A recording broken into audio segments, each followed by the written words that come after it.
Como puede verse, la escoliosis es una desviación lateral de la columna vertebral. En este caso, tenemos solo una curva torácica hacia la derecha.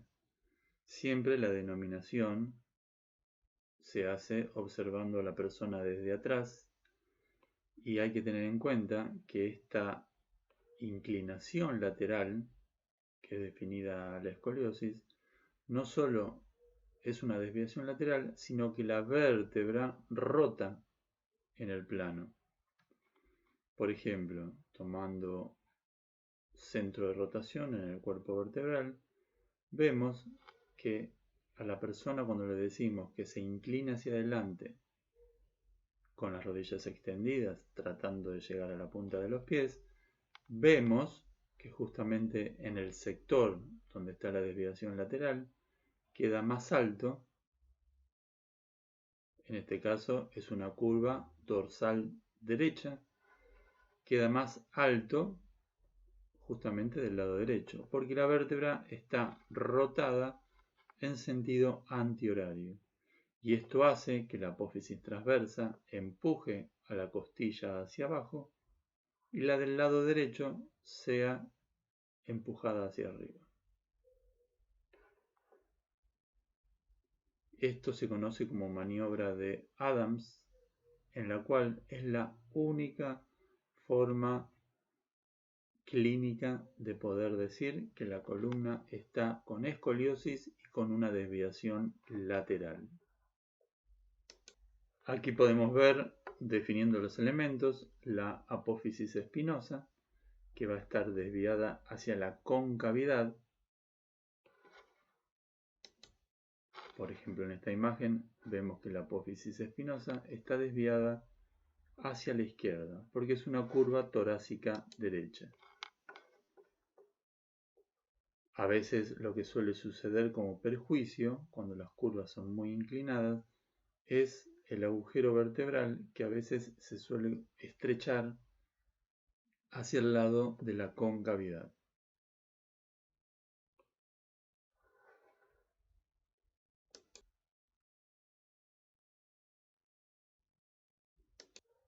Las escoliosis se van a clasificar según el origen, según la rigidez y según la localización de la misma. Es así que va a haber escoliosis que son de origen congénito. Estos son por anomalías en las vértebras en el momento de nacer, por una causa idiopática. Y la medicina, cuando decimos de causa idiopática, significa de causa desconocida. No se conoce el origen. Esta puede ser infantil, juvenil o del adolescente. Y después están las neuromusculares, que tienen que ver con un desarrollo, como un síntoma secundario, que tiene que ver con la espina bífida, con la parálisis cerebral, atrofia muscular espinal o trauma físico. El 90 y pico % de las escoliosis son por causa idiopática. En esta imagen estamos viendo una radiografía de una escoliosis idiopática, es decir, de causa desconocida, generalmente infantil, y tienen la singularidad de comenzar antes de la menarca y luego lo van a continuar haciendo hasta que cierren los cartílagos de osificación.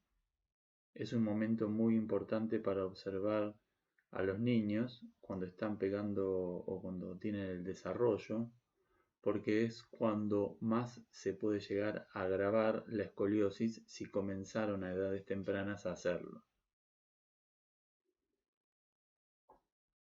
Acá estamos viendo una escoliosis de un adolescente de 16 años con una doble curva. Esto significa, y recuerden que la estamos observando de espalda, una escoliosis lumbar y torácica, y aquí una escoliosis torácica.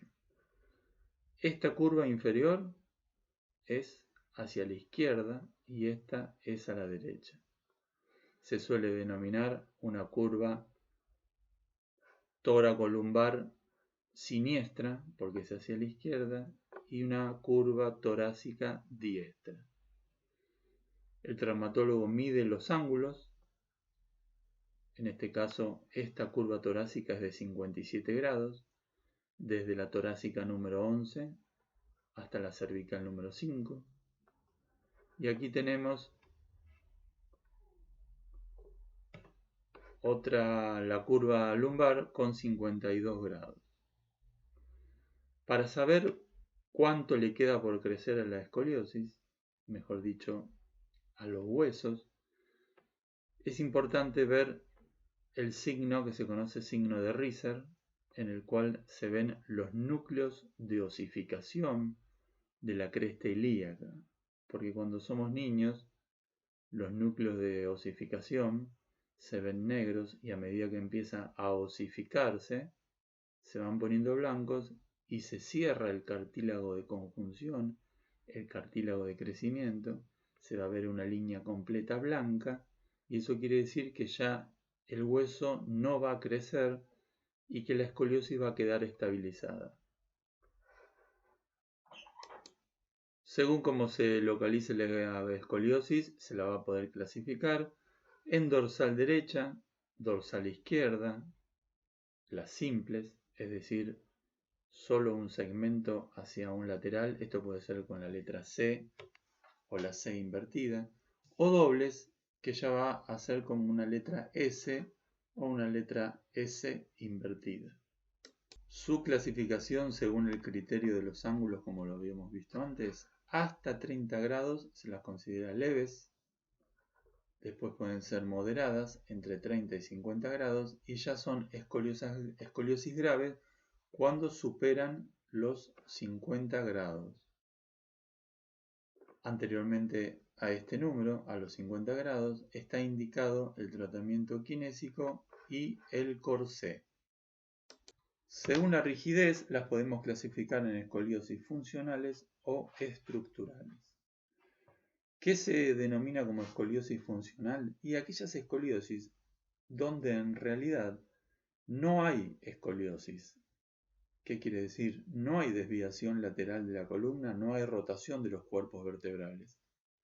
Pero ¿qué pasa? Muchas veces por la posición del cuerpo, por la postura que adoptan los chicos o los adultos, suelen colocarse en una parte inclinada de su columna vertebral, entonces se puede observar como que los hombros están desalineados o a veces las caderas o los huecos de la cintura están asimétricos.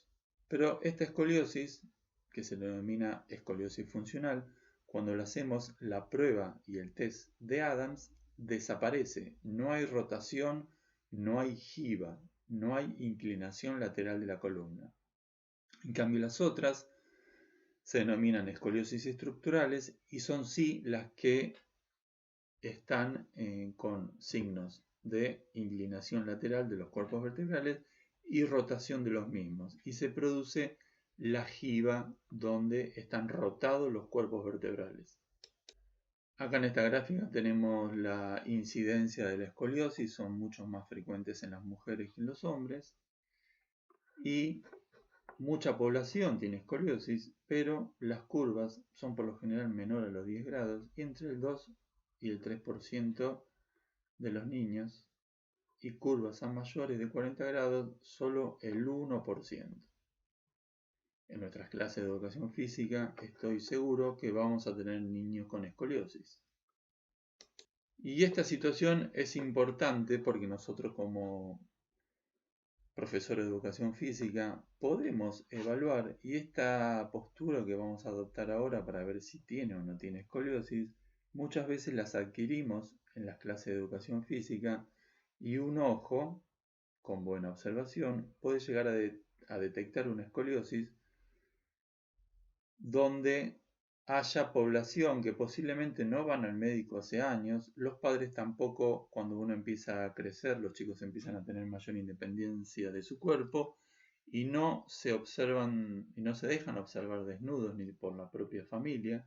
Entonces, como profe de educación física podemos evaluarlo para comunicárselo a la familia y hacer una detención precoz.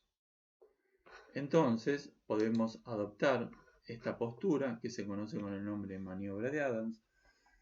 La persona en posición vertical se inclina hacia adelante y se observa esta asimetría y esta deformación a nivel lumbar o torácico. Observando la persona de frente, se observa cómo este desnivel de altura, producto de la rotación del cuerpo vertebral. ¿Por qué el cuerpo vertebral está rotado? Porque tiene una inclinación lateral. Entonces, cuando yo flexiono la columna, esa desviación lateral se exagera y hace rotar la vértebra con mayor insistencia. Y ahí puedo observar la jiba, que puede ser a nivel lumbar o a nivel dorsal. Solo con esta prueba podemos detectar una escoliosis. En un examen de radiología se hace la medición de la curva y se observan los espacios intervertebrales. Cuando el espacio deja de ser paralelo y ya se ve que hay una vértebra que está acuñada, se traza una línea recta, otra línea recta por encima, se trazan sus perpendiculares y se observa el ángulo de Cobb, que es el ángulo, en este caso sería este, de la curva. Y este sería el vértice de la curva. En una vista lateral también se le puede observar la escápula, que se llama escápula alada. Como está la curva, la jiba, se despega la escápula de la parrilla del tórax, entonces el vértice inferior de la escápula suele estar como alado, suele estar llevado hacia atrás, despegado de las costillas. Entonces, en una inspección, inspección clínica a simple ojo, lo que se puede ver son los signos que son evidentes de la escoliosis, y estamos hablando de la escoliosis estructurada. Entonces se va a observar la horizontalidad de los ojos, las orejas, la simetría del cuello, la altura de los hombros, uno más alto que el otro. Hay una asimetría del tronco, y esto se refiere a estos triangulitos que se forman entre la cintura y los brazos, porque aquí la curva es hacia la derecha y de este lado el triangulito es menor que del lado izquierdo. Y las alturas de las crestas ilíacas por cualquier situación que haya diferencia de longitud de los miembros inferiores. Todo eso son signos observables a simple vista. ¿Qué se suele utilizar como tratamiento y cuál es el objetivo? Evitar que esto progrese, mantener la función de la columna, mejorar la calidad de vida, disminuir el dolor, mejorando la postura, la flexibilidad y la fortaleza de los músculos que están atrofiados. Objetivos operacionales: elongación de los músculos paravertebrales, propiocepción corporal para crear conciencia de las posturas y tonificación de los músculos atrofiados paravertebrales. Y por sobre todas las cosas es muy importante la noción de la corporeidad, del esquema corporal, de la propiocepción de los segmentos corporales. Como habíamos visto en otro video, la percepción de la posición de la pelvis.